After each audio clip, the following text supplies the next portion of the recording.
Very good morning.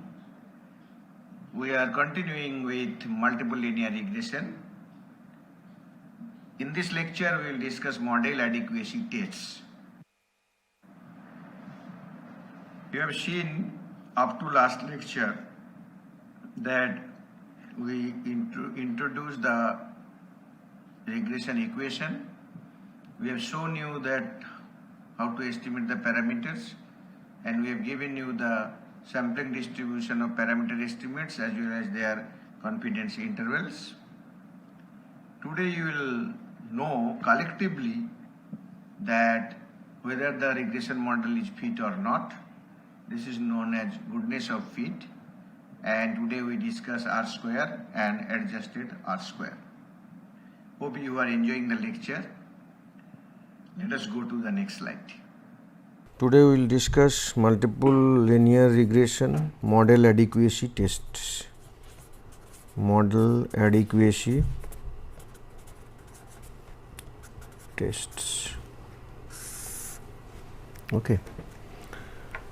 So what we have learned so far about multiple linear regression, we have seen that the general equation is like this: beta 0, beta 1 x1, beta 2 x2, beta p xp plus epsilon, and which we can write in terms of x beta plus epsilon. We have already estimated the value of beta, which is x transpose x inverse x transpose y, and we also estimated the expected value of beta cap, which is beta, and covariance of beta cap, which is actually s square x transpose x inverse. We also have seen the epsilon cap, which is basically y minus y predicted, and this one we have seen in terms of I minus h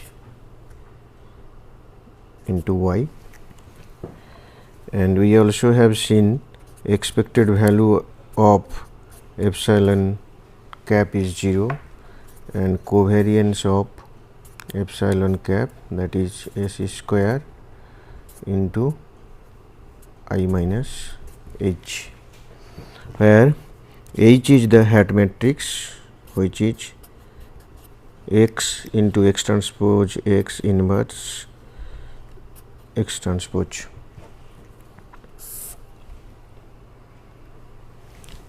Up to this much we have covered, and we want to test today that the model whatever we will develop under this equation or this equation, so whether the model is adequate enough to explain the data given. So in this slide, today's contents are goodness of fit test, test of individual regression parameters, and test of assumptions. These three things we will consider. Let us see first the goodness of fit test.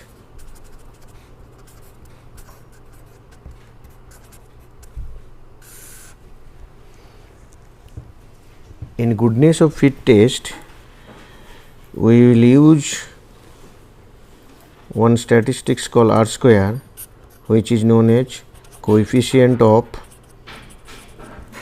determination.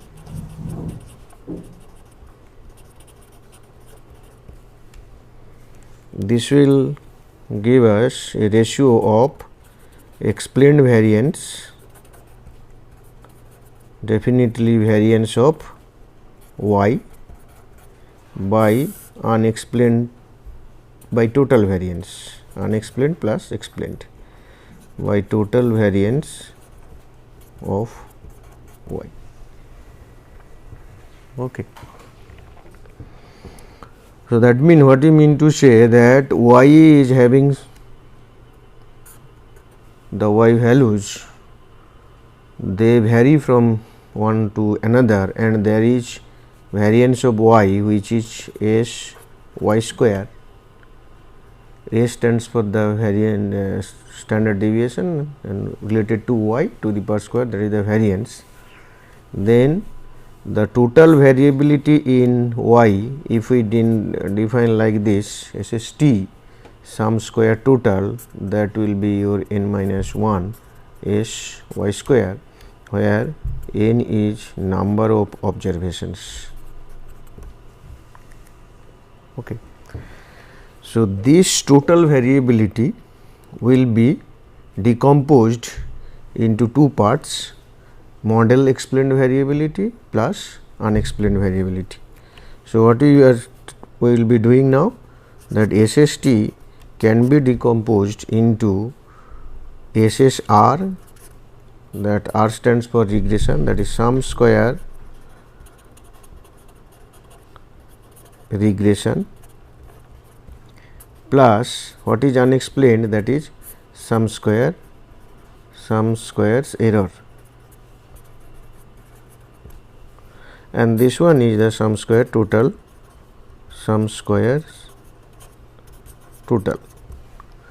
So, all related to the dependent variable we are talking about. We are talking about SST sum square total for y, and then this variability is explained by regression equation. The explained portion is coming under SSR, unexplained portion is coming under SSE. It is similar to the ANOVA what we have seen, the same thing. Okay. So, in order to establish this relationship, let us explain with one variable, let it be that y versus x regression line, let it be like this. So, this one is your y cap, and let there is one observation of xi, that is ith observation on x. Then if you want to predict what will be the expected value of yi, expected value of yi given x equal to xi, this is nothing but this value. So, and this one is the predicted value of y. So, this is yi predicted. Let the original value of that yi is somewhere here. This is the observed value. So, observed, this is fitted, and let us also define the average. Let the average of y is here. Okay. Actually, it can be little up. Anyhow, you just assume that it is here. Then this value is y bar, this value is yi cap, this value is yi. So, what is this value then? Yi minus yi cap. This value is nothing but error value. Correct. Then what is this value? This one. So, if you have no information about x, that means you have only information about y, then the best fit value is y bar. Suppose you want to say what is the next value, you will consider y bar. As x is available, as a result, what is happening? You are able to find out some fitted or predicted value yi bar, I cap, and definitely it is what I can say, that closer to yi, which is the observed one. So, that means this is the amount for yi which is explained by the regression line. If there is no regression line, that means no x information with you, you will go by y bar. Okay, this is the if you have only the y information, this is the best fit. So then this amount, what is this yi cap minus yi bar, this is what is explained by the regression line. Then yi minus yi cap, which is error, cannot be explained by the regression line when you are talking about one variable case, x equal to 1, y equal to y is always 1 in multiple regression. So then if I want to write this yi, can I not write like this y bar plus this one plus this one plus this one? So yi cap minus plus yi minus yi cap. You can write like this, y bar cancelled out, yi cap and yi cap will be cancelled out, yi will be there. So if you recall the ANOVA part, then you can very well understand that what we are going to do, yi cap minus y bar plus yi minus y bar cap. You require to square the terms first, then take summation over all observations. You will be getting this square plus this square, definitely sum of this square plus sum of this square plus some that cross product, that portion will become 0. So ultimately it is similar to your this one, that ANOVA part. So what will happen ultimately, you will get something like this I equal to 1 to n equal to I equal to 1 to n yi cap minus this square plus I equal to 1 to n yi minus yi cap whole square. So what is this one? This is our SST, because if I want, I have y with y1 to like yn, I equal to 1 to n, and I am asking you what will be the variance component here. You will say that 1 by n minus 1 into yi minus y bar square, that is sum I equal to 1 to n. This one is nothing but this quantity yi minus y bar square, this is, that is SST by n minus 1. So this is SST. So similarly this one will be SSR, because this is the amount which is basically explained by the regression. Then this is another amount which is quantity which is not explained by the regression. So similarly, what will be your degrees of freedom here? N minus 1. What will be the degrees of freedom here? How many parameters you are estimating? P plus 1. Yes, P plus 1. So P plus 1 minus 1, that will be P. Then what will be the degree of freedom here? N minus P minus 1. Getting? So for total y, the SST part, sum square total, as you have n observations, n minus 1 is the degree of freedom. You are estimating P plus 1 parameter including intercept. So that's why P plus 1 minus 1, this is the degree of freedom. In SSE, this n minus P minus 1, this is the degree of freedom. So then what is R square? R square is explained variance. What is explained variance? SSR divided by unexplained total variance, that is SST. Getting me?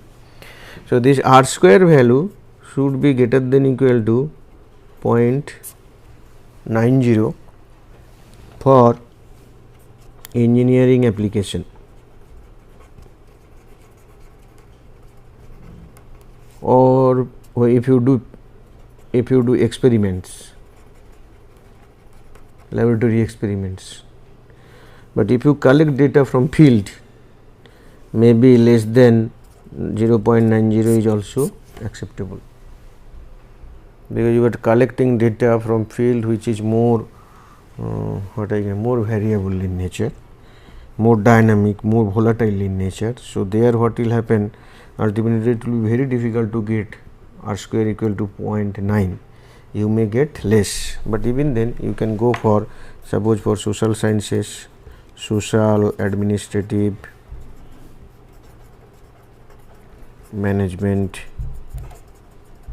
sciences, it can be less than 0.90, but it all depends on the accuracy required. Okay.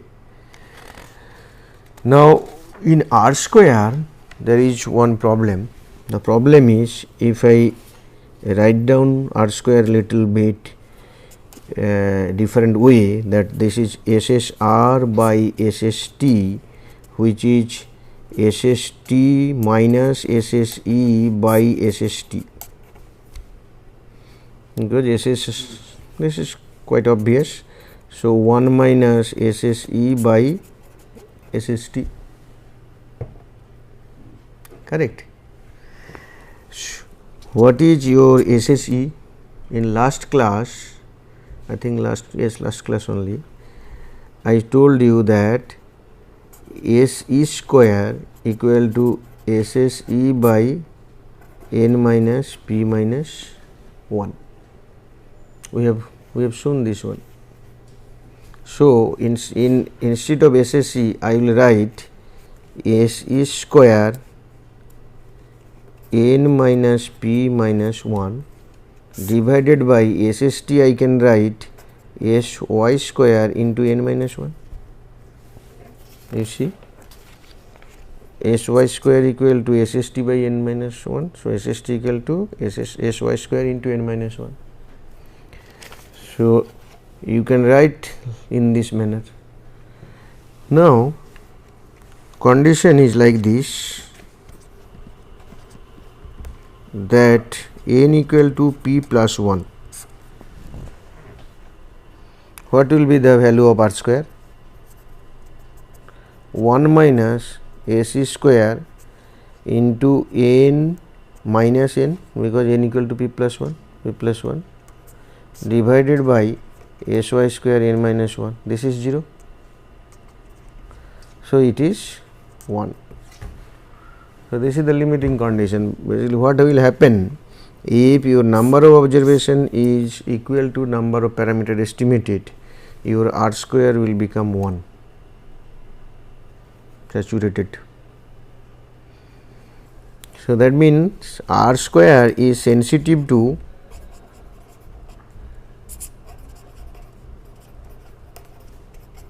n and p, and you require n much greater than p to rely on r square. So, in multiple regression, what it is said, that it is expected that n is will be like this, less than equal to 5p, not less than, it should be, what I meant to see, it should at least be greater than equal to 5p. Desirable is 10p, and if it is more than 10p, no problem, but again very large n also not desirable in many cases. Suppose if you go for chi-square test, sometimes in later part of the lectures we will see that chi-square will be used in some places. Then there, if chi-square is also sensitive to sample size, more sample size also not good there. So, okay, but for regression purpose, what I mean to say here that if your sample size is at least 5 times of p, that is the starting point, you have to have this amount of data, and 10p is the desirable one, and in no case ultimately it should be less than 30. Suppose there is only 1 p, so that means you may think that it will be 5 into 1 5, that is not the case. So, I can say that the minimum value is 30, minimum n equal to minimum of 30 and 5 p, whichever is minimum, maximum of this you write, should not be minimum, maximum of this 30 and 5 p. Okay. So, in order to avoid this, that dependency on n and p, if we modify r square in this manner, what will happen? We have written this r square equal to 1 minus s square into n minus p minus 1 by s y square n minus 1. Let us create one more statistics r a square, which is known as adjusted r square.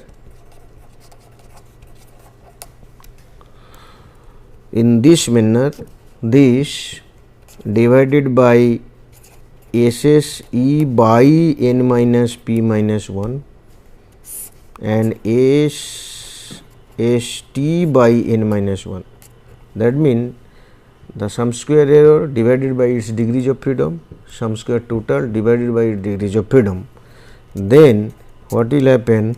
You can write s square n minus p minus 1 divided by n minus p minus 1 by s y square n minus 1 divided by n minus 1.